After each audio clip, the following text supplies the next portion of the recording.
आए हुए हैं। राज्य में कांग्रेस ने युवाओं के साथ धोखा किया है। चुनाव में युवाओं का भरपूर उपयोग किया, रोजगार के स्वप्न दिखाए, लेकिन परिणाम वह ढाक के तीन पात रहे। युवा अपने आप को ठगा सा महसूस कर रहा है।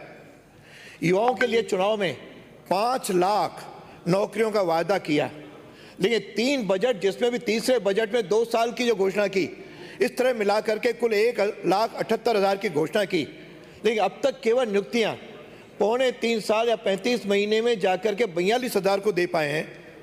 और इसका आंकड़ा बेरोजगारी का मैं नहीं कह रहा हूं, लेकिन CMI के आंकड़े बहुत चौंकाने वाले हैं। राजस्थान देश के दूसरे नंबर पर बेरोजगार के लिए है, जबकि केंद्र से 3 गुना आज बेरोजगार राजस्थान में है। केंद्र में जनवरी में 5.81% थी, राजस्थान में 17.7 थी। अप्रैल में ये बढ़कर के राजस्थान केंद्र में 7.13 है, तो राजस्थान के अंदर 28% आज ये है, जबकि यूपी राजस्थान से 3 गुना है, उसमें केवल बेरोजगारी 6.9% है। सरकार का कोई ध्यान नहीं है। सरकार केवल केंद्र मोदी और राष्ट्रभक्त संगठन संघ को कोसने में लगे हैं, मुख्यमंत्री को किसी प्रकार की नहीं है। सरकार ने वादा किया था कि हम यदि रोजगार न दे पाएंगे तो बेरोजगारी भत्ता देंगे। घोषणा पत्र के पेज नंबर 15 बिंदु नंबर 10 में भत्ता देने का वादा 3,03,000 और 3,500 किया, लेकिन विभागीय पोर्टल पर 14,29,886 लोग रजिस्टर्ड हैं, जिसमें 12 लाख स्नातक हैं, और भत्ता केवल पहले वो 1.6 लाख को देते थे, अब 2 लाख को आपने देने की घोषणा की। इस तरह से सबका नंबर आने में 12 वर्ष बीतेंगे और लगभग 2 सरकारें बदल जाएंगी। इससे 30% लोग ओवर एज हो जाएंगे, लेकिन सरकार ने किसी प्रकार का बेरोजगारी भत्ता सबको देने का जो वादा किया, उसको पूरा करने में असमर्थ है। माननीय सभापति महोदय, UPSC में कोई विवाद नहीं होता, वह भी कई प्रकार के एग्जाम कराती है, लेकिन RPSC सदैव विवादों में घिरी रहती है। अब RS 2008 जिसमें से जो परीक्षा हुई, उसमें आपको ध्यान होगा कि हमारी उम्मीद है कि RPSC में पारदर्शिता निष्पक्षता की होगी, लेकिन आज यह भ्रष्टाचार के आरोपों में घेरे हैं। यदि मैं कहूं कि उच्च पदस्थ राजनीतिज्ञों को उपकृत करने का यदि चारागाह बना हुआ है, तो शायद अतिशयोक्ति नहीं होगी। आज राजस्थान लोक सेवा आयोग को यदि मैं कांग्रेस लोक सेवा आयोग कहूं, तो भी शायद अनियमित होगी। और कांग्रेस में पहले कहते थे कि दाल में कुछ काला होता है, लेकिन यहाँ तो पूरी दाल ही काली दिखाई दे रही है। और मुझे आश्चर्य है कि कहते हैं हमारे मुख्यमंत्री जादूगर हैं, लेकिन ये जादूगर और उसकी टीम का ही जादू है कि एक ही परिवार के 3 सदस्यों के साक्षात्कार में अंक 80 आए। ये आज तक इतिहास में नहीं हुआ कि किसी के हो। यानी पुत्रवधु का भाई, पुत्रवधु की बहन, तीनों में लिखित परीक्षा में तो 45% अंक, और यहाँ पे 80% अंक, और OBC का गलत सर्टिफिकेट देख करके जिस प्रकार की प्रक्रिया की है, मुझे लगता है ये पूरा कांग्रेस लोक सेवा आयोग बना दिया गया है। इंटरव्यू की प्रक्रिया पूरी तरह सवालों में है।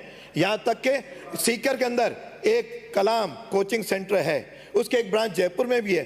क्या कारण है कि अलग अलग परीक्षाओं का ठेका वहां पे देख करके केवल 70 अभ्यर्थी एक ही उससे सेंटर से सेलेक्ट हुए हैं। शेखावटी में आज बेरोजगार RPSC में चयन के लिए नाथी के बाड़े की तलाश में हैं। कहाँ है नाथी का बाड़ा जहाँ जाकर के बेरोजगार RPSC के लोग जाएं।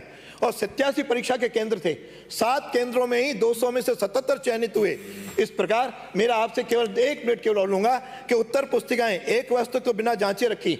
जब 14 फरवरी को जांची गई, तो वह भी कहाँ जांची? बृहस्पति भवन, विक्रमादित्य भवन में, जहाँ के VC RP सिंह एक रेड हैंडेड, एक रिश्वत के लेते हुए भ्रष्टाचार में रंगे हाथों पकड़े गए। और ये वही VC हैं जिनके जोधपुर में 32 लोगों का उन्होंने नियुक्ति करवाई थी। ऐसे लोगों के जहाँ में आज कॉपियों की जांच भी संदेह के घेरे में।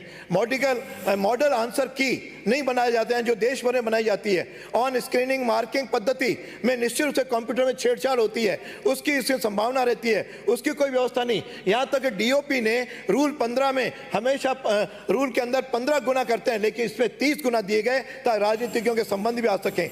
इस प्रकार अभी RSLDC में घूस कांड हुआ, जिसमें मैनेजर और कोऑर्डिनेटर गिरफ्तार हुए हैं, 2 IAS के दफ्तर सील हुए हैं। यानी इस प्रकार की जो आज स्थिति बनी है, पेपर आउट हो रहे हैं, लाइब्रेरियन की परीक्षा, पटवारी की परीक्षा, लैब टेक्नीशियन की परीक्षा, रेडियोग्राफर की परीक्षा, ये एक आखिर में एक बिंदु और कहूंगा कि सरकार ने घोषणा की थी कि परीक्षा शुल्क हम लौटाएंगे। आज 19 लाख बेरोजगारों के 46 करोड़ रुपए अटके हुए हैं, 10,000 भर्तियां अटकी हुई हैं, सारे बेरोजगार हैं। आपने वादा किया था कि जैसे रिक्त पद होते जाएंगे भरेंगे, लेकिन आज तक नहीं है। लाखों पद आज सरकार के अंदर खाली पड़े हैं।